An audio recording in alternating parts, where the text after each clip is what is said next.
வணக்கம் நண்பர்களே. இன்று உலக முட்டாள்கள் தினம் என்று கடைபிடிக்கப்படுகிறது. ஒரு தினம் கடைபிடிக்கப்படுகிறது. இந்த முட்டாள்கள் என்பது யார்?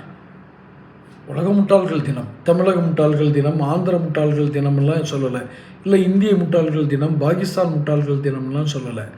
உலக முட்டாள்கள் தினம். முட்டாள்கள் என்பது யார்? ஒரு சில விஷயங்களை அத்தியாவசியமாக அவசியமாக தெரிந்து கொள்ள வேண்டிய விஷயங்களையும் அறியாமல் வாழ்பவர்கள் முட்டாள்கள் இல்லையா? ஓரளவுக்கு சுருக்கமாக எளிமையாக சொல்கிறாங்க, அவ்வளோதான்.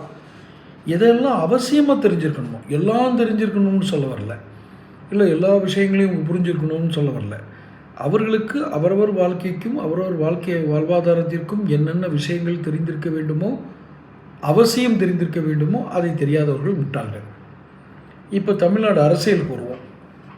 தமிழ்நாடு அரசியலில் தற்குறி என்ற ஒரு வார்த்தை பயன்படுத்தப்படுகிறது. அது கிட்டத்தட்ட முட்டாள்களை குறிக்கிற வார்த்தை தான்.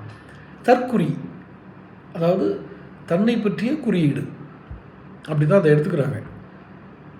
தான் எதுவுமே அறியாதவன், இப்போ நான் ஏற்கனவே சொன்னது தான், எதுவுமே அறியாதவன், தன் நிலை அறியாதவன், தான் வந்த இடத்திற்கு ஏற்ற கடமையாற்ற தெரியாதவன், தனக்கு இடப்பட்ட கட்டளைகளை நிறைவேற்ற தெரியாதவன், தன்னை பற்றி தானே அறிந்து கொள்ளாதவன், இப்படி குறியீடு உள்ளது தான் தற்குறி. இது தமிழக அரசியலில் யார் அப்படி இருக்காங்க? நிறைய இருக்காங்கன்னா தற்குறி இருக்கான்னு சொல்ல வரல. ஒவ்வொருவரும் ஒவ்வொரு விதத்தில் தற்குறியாக இருக்கிறார்கள். ஒருவருக்கு வயது நிறைய ஆகியிருக்கும், ஆனால் அவருக்கு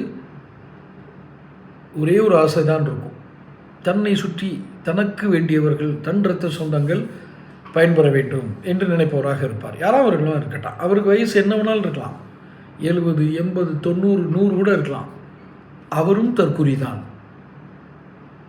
வாய்ப்பு கொடுத்தும் அந்த வாய்ப்பை பயன்படுத்த தெரியாமல் வீணடித்து கொண்டிருப்பவனும் தற்குறி தான். தன் பலமும் தெரியாமல் எதிரே நிற்கக்கூடிய பலமும் தெரியாமல், எதுவுமே தெரியாமல் ஊரை சுற்றி உளறி கொண்டிருப்பவனும் தற்குறி தான். பெயரை சொன்னால் எனக்கு ஒன்றும் ஆட்சேபனை இல்லை, நான் பெயர் சொல்கிறதுனால ஆட்சேபனை இல்லை. ஆனால் முழுமையாக சில விஷயங்களை தெரிந்து கொள்ளாமல் சொல்லக்கூடாதுங்கிறதுனால தான் நான் வகைப்படுத்தி சொல்லிட்டேன். இப்போ தமிழகத்தின் தற்குறி யார்? யாருக்குள்ளே இந்த போட்டி நடக்குது? முதல் தற்குறி, முதல் மார்க் வாங்குறது யார் நடக்குது?